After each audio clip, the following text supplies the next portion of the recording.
What's going on, guys? Welcome back as always. Alright, going to show you something that I picked up, and some of you will probably guess what it's going to ultimately lead to, but it is what it is. There are certain rules and laws that must be obeyed. Kind of like gravity, right? Gravity's a law, and some laws you just have to follow.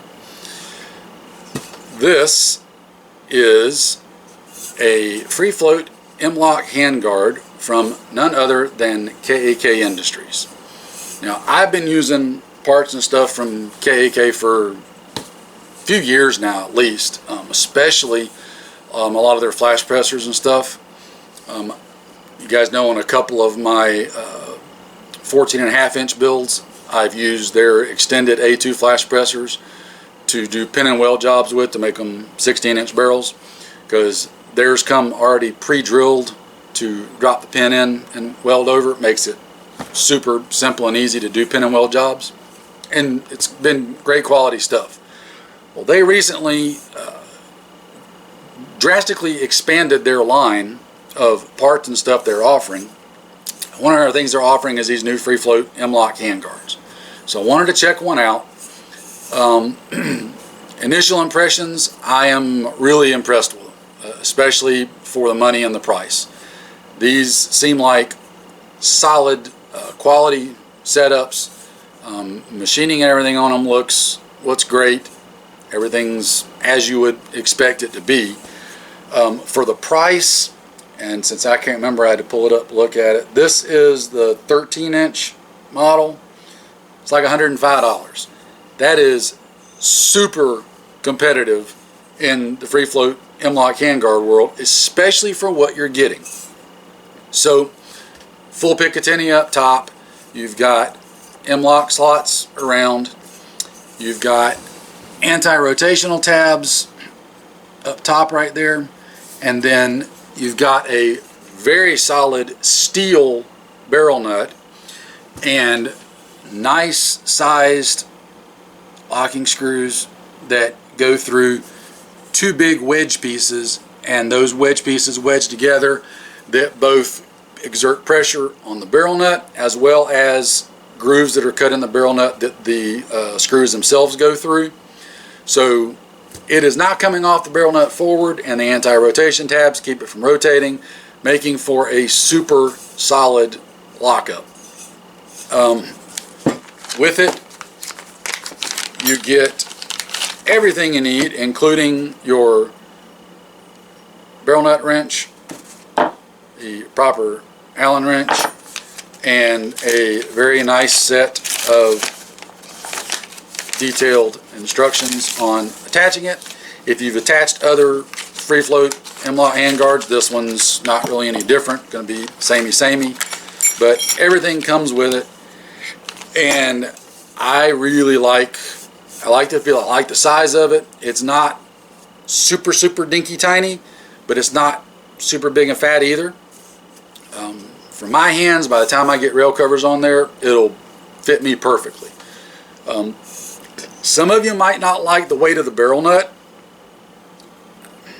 That's just going to be a personal preference, guys. I like the steel barrel nut. The extra little bit of weight that it adds isn't a big deal to me. I like that strength and solid lockup that it gives. Just me. Another thing is the barrel nut's nice and long too. So any of you that are familiar with that, the longer your barrel nut is, the larger the surface area right here that the rail's clamping around.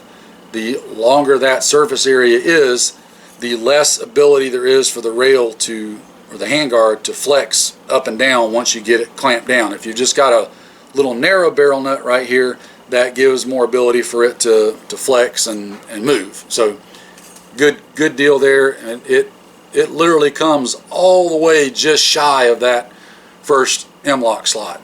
So from the back all the way to there, that's over 2 inches of barrel nut. So that's solid feature there. Here's the problem. You guys know the laws I was talking about at the start of the video. you can't have a rifle part just laying around. If you find a spare AR-15 bolt catch detent, it's pretty much like written in nature's law. You have to do you got to build an AR-15 around it. Well, if you got to do that with a simple detent pin, it's an absolute that for a full handguard you just got to build it into a rifle. It can't sit unbuilt. It has to happen. So, spoiler alert, I'm going to be putting together a new rifle. I don't know exactly when it'll be. I got to see how quickly I can save up the moolah to buy all the parts. Unless anybody wants to donate parts, which we're always open to that, of course. Who wouldn't be? But other than that, I've got to save up the parts and save up some money to buy all the parts to put it together with.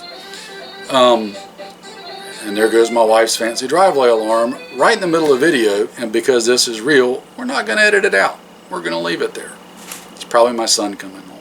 Anyway, I'll put a link to this down in the description box. If for some reason there's not a link to it in the description box, there'll be a link to the blog, and the article on the blog will have a link to this on KAK's website. It'll all depend on how the YouTube overlords feel about it.